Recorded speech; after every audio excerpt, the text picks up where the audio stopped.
Hello, this is Lady Boulay, and welcome back to the channel. Thank you for your support. Thank you for going on this journey through our past and our present. And today we're talking about Dr. Charles Drew. He created the blood bank, but he was not able to give blood. Let's talk about it. So the black man that created the Red Cross Blood Bank could not give blood to the Red Cross Blood Bank. Dr. Charles Drew actually invented the blood bank for the Red Cross.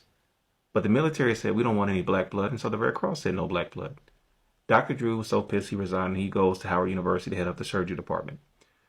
Now, because we don't know stories like these, because history has been so whitewashed and sanitized, we struggle to call a thing a thing. And so when people are against civil rights or people are against reparations, they come up with all these reasons that they think that they're against these things because they can't possibly entertain the possibility that we actually just hate black people that much. But the history is pretty clear that we actually just really hate black people that much. America is an idea, and the idea is that white people are superior to everybody and black people are beneath everybody. But it's really the other way around. But right now we're going to talk about Dr. Charles Drew. Charles Richard Drew was born June 3rd, 1904. He was a surgeon and a medical researcher.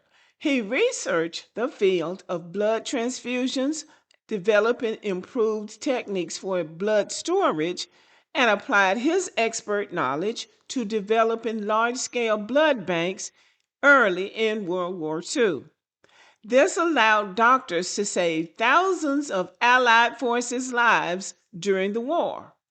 Okay, we're going to stop right here. He researched the field of blood transfusions, developing improved techniques for blood storage. Now, I don't know what kind of blood storage technique they had before Dr. Drew. They always say the black person improved something. Well, first of all, that means that whatever the white people did invent or create wasn't working. It wasn't sufficient, that the black person had to come back and improve it. So he applied his expert knowledge to developing large-scale blood banks, which means they did not have a system for storing blood. That's what that means. And because he was able to invent a system to store blood, he saved thousands of lives during World War II. People who needed blood, who had been injured, shot, and they lost blood. So having a blood transfusion saved their lives. That's what that means. Full stop. Now that this black doctor has invented this life-saving system, now white supremacy takes over. Because remember now, they're not going to tell the world that a black doctor invented a system for storing blood so they could give blood to these soldiers who had been shot. They wouldn't tell the world that. They just tell the world, oh, we have a system now for blood transfusions, and we can give soldiers who've been shot and lost large amounts of blood, new blood, and save their lives. But now they are not going to tell the world that the person that invented that system was black. So Dr. Charles Drew, having invented the system for storing blood and giving a blood transfusion, wanted to donate blood himself. Well, guess what? They didn't want his blood because he was Negro. The United States military prohibited Black Americans from donating blood at all, despite the fact that Dr. Charles Drew had invented the system for blood donation. Now that is white supremacy at its finest. And they received backlash from it because, after all, he developed the system. So I'm sure they received backlash from it from the scientific community. So after the backlash, they allowed black people to donate, but they segregated the blood. So when the ban was lifted, the Red Cross and the military labeled and stored the blood separately. Black blood one place, white blood in another. Dr. Drew became so disgusted, he said it was disgraceful, and he resigned from the Red Cross.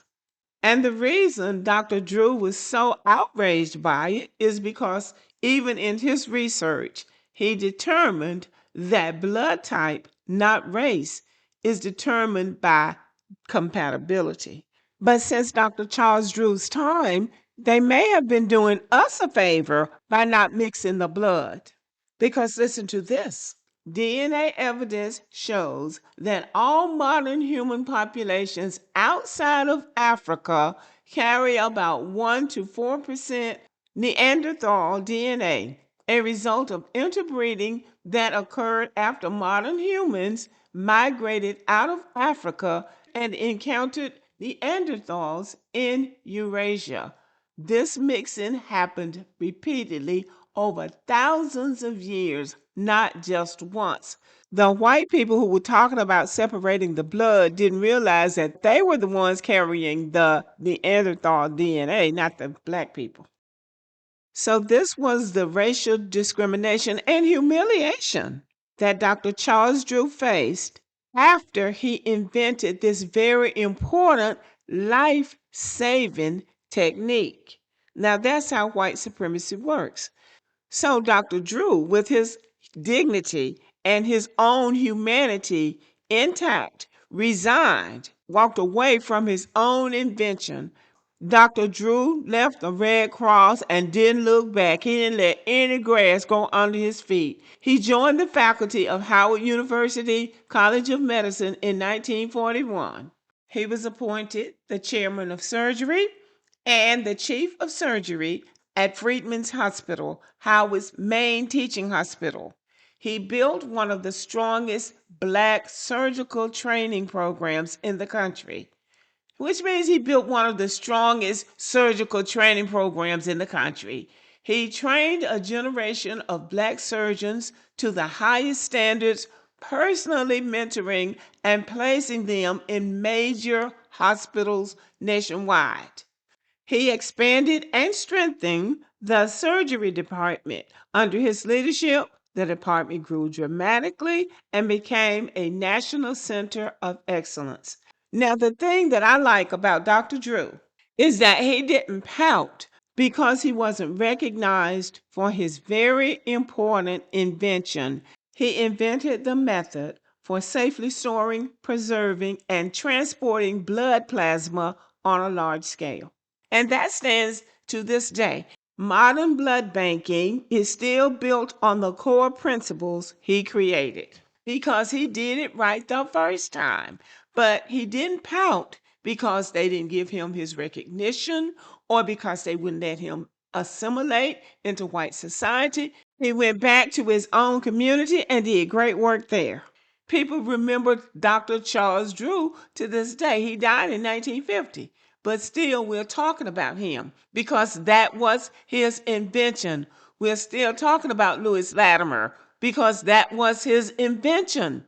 We're still talking about these people because they invented these things, and that doesn't go away no matter how much they try to hide it. The truth comes to the light. Dr. Drew was a man of dignity, and he did not let them destroy his dignity. He continued to make contributions to humanity. Well, I would just like to leave y'all with this. While white people go around calling us monkeys and chimps and apes and any other kind of name they want to call us, the irony is that the science disproves the insults. We are the most human of all the lineages. Europeans and Asians carry 1 to 2% Neanderthal DNA. All I can say is we don't have it, and I'm glad about it. So, this is Dr. Charles Drew. Let me know what you think about the video and have a good day.